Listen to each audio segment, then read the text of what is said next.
What's going on, you guys? Welcome back to the SFS channel. My name's Gavin, and today I've got some more fantasy football lineup advice for you guys.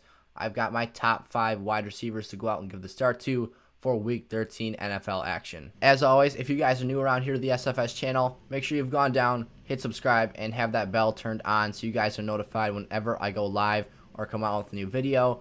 As we close in on 1K here on the channel, I couldn't be more appreciative of all the support you guys have given me and the growth here on the channel. So thank you guys so much. Let's not waste any more time. Let's hit the intro and get into my top 5 wideouts to start in Week 13.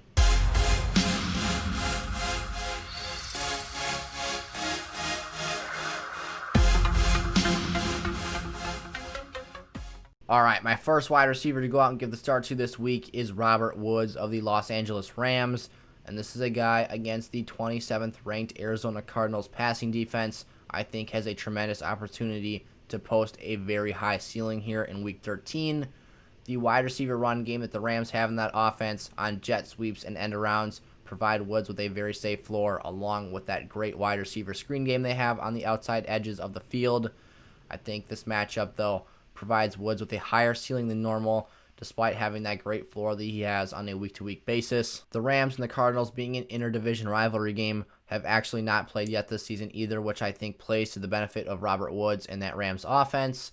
The Cardinals don't have any tape on how the Rams are going to play them offensively and what to expect on that side of the ball. So here in this first matchup, I think Woods has a great ceiling, like I said, and that safe floor as always. So he's a great fantasy option in Week 13. At my number 2 spot, right alongside Robert Woods this week, is his teammate Cooper Kupp, who I see being another great fantasy asset in lineups for Week 13. Kupp I see being a little bit more of a PPR play, whereas Robert Woods is a little bit more of a standard piece, but nonetheless, the matchup this week is great, and I think both of these guys are fantastic lineup pieces, so I think they can be started regardless of scoring format. But same deal for Cooper Kupp here. Great matchup against the Cardinals. And I think Jared Goff has to improve in this game. He's got 5 turnovers in his last 3 games. And I think that he's going to start to clean up a little bit more. Sean McVay called him out in their last press conference. So I think they will have a more focused practice and a more high-level football game this week. So Cooper Kupp, that Rams offense, I see them trending up against the Cardinals. I think that whole offense is going to benefit in this matchup and play a solid game of football after losing to the 49ers in Week 12. Keep your eye on Cooper Kupp this week. I think if the Rams can get that running game going and the play action set up off of it, Goff will have a very nice game, and in turn, Cooper Kupp will be very productive. So go out and give him the start. I like his ceiling in Week 13. My number 3 wide receiver to start this week is DJ Chark of the Jacksonville Jaguars. And this is a guy, obviously, who is contingent on if he's able to return from that chest injury that held him out of Week 12's game. But I'm optimistic here. I think DJ Chark will be back on the field this week. I really like his matchup against the Vikings this week. I think that's a unit that has certainly been improving week by week, but is still young in the secondary and has a weakness there. I think that they are still susceptible to the big play if the Jags are able to establish the ground game with James Robinson. So if that's able to happen, I think DJ Chark might see some chunk plays down the field and have a very productive outing. On top of that, there is a chance we see Gardner Minshew back on the field this week.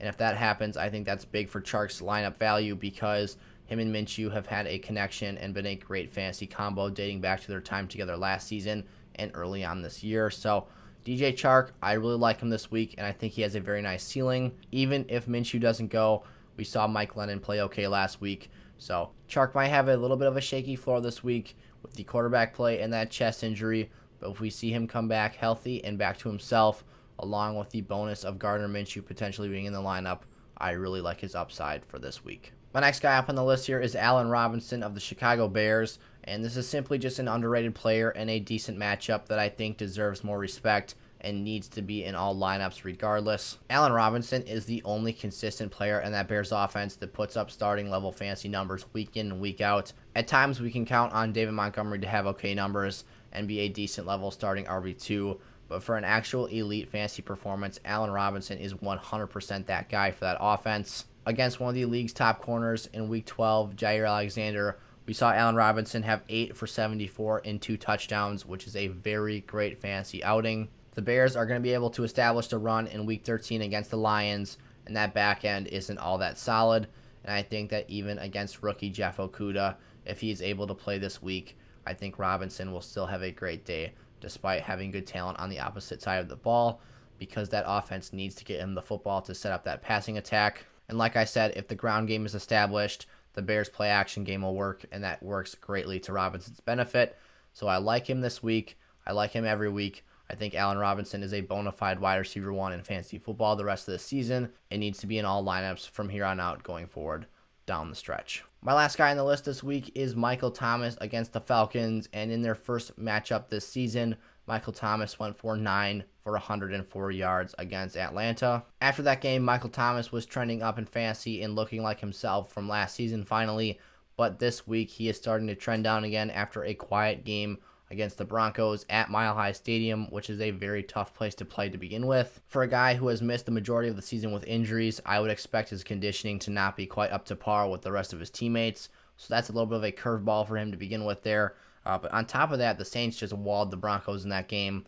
Denver didn't have a true starting quarterback because all of their eligible players were wiped out due to COVID and contact tracing, so Michael Thomas didn't really have much of a matchup this week because the Broncos weren't a legitimate opponent. The Saints were up 31-3 in the third quarter, so there was absolutely no reason to throw the football and pad Michael Thomas's stats down the stretch of that game. But when you dive into the details, Michael Thomas had 50 of Taysom Hill's 78 passing yards, which is a very good sign. He had just about 2/3 of the overall passing yardage in that game, so I think that bodes well for Michael Thomas this week against a weaker Falcons secondary and a team that should be much more competitive. I don't think Michael Thomas is going to get quite back to what he was in 2019 this season, but I think this week and going forward, he is still a very viable lineup option for your teams. Those are my top 5 wide receivers to go out and give the start to in Week 13. If you guys enjoyed today's video, make sure to like, comment, and subscribe to the channel and turn that bell on so you guys are notified whenever I come out with a new video. Thank you guys so much for your continued support here on the channel as always, and if you guys have any questions, make sure to put those down in the comment section below, and I'll do my best to answer as many of you guys as I can. So thank you guys so much for watching again. Until next time, peace out.